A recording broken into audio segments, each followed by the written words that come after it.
Today, we are digging into a pretty wild theory from a viral video. The claim? That a US government shutdown was basically the direct result of its leaders crossing India's prime minister. It's a fascinating argument, and we're going to break down exactly how the video makes its case. Okay, let's just start with the core claim of the video we're looking at. This is it. Whoever messes with Modi gets destroyed. It's a really bold statement, and it sets up this whole worldview that the political fates of world leaders are somehow directly tied to how they deal with India's prime minister. So, how on earth does the video connect a quote like that to a government shutdown all the way over in the US?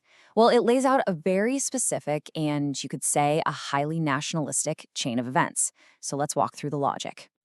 All right, first up, let's get our heads around the core concept, the big idea that the video's entire theory is built on. The video introduces this term, Shatru Hanta Yoga. It translates to enemy destroyer.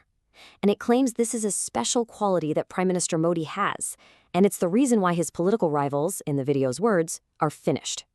This idea is the foundation for everything that comes next. Okay, so how does this enemy destroyer theory jump across the world and connect to a major political event in the United States? Let's take a look.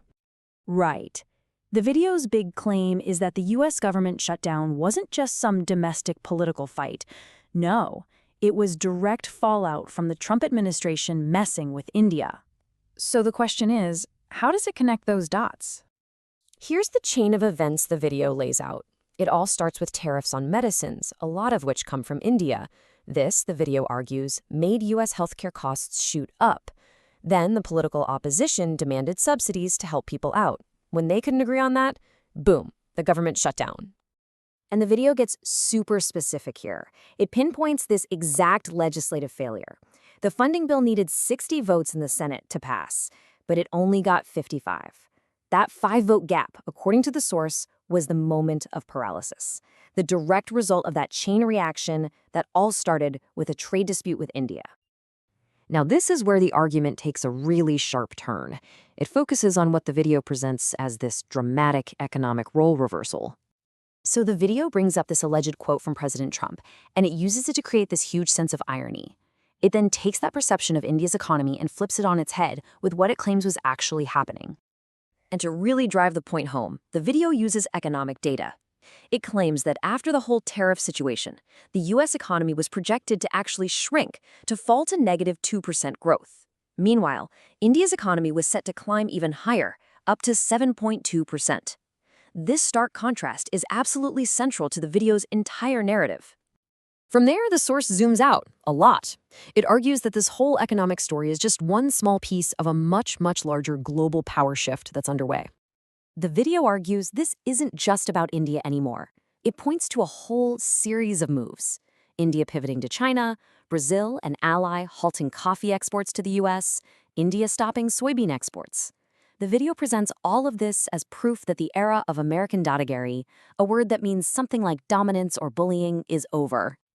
And the video frames all of this as a kind of prophecy coming true. It uses this quote from Prime Minister Modi to basically say, see, we're witnessing the dawn of a new Asia-led era, just as predicted. And finally, to bring its argument all the way home, the video draws this really stark contrast between the political systems and the leadership visions of the two nations.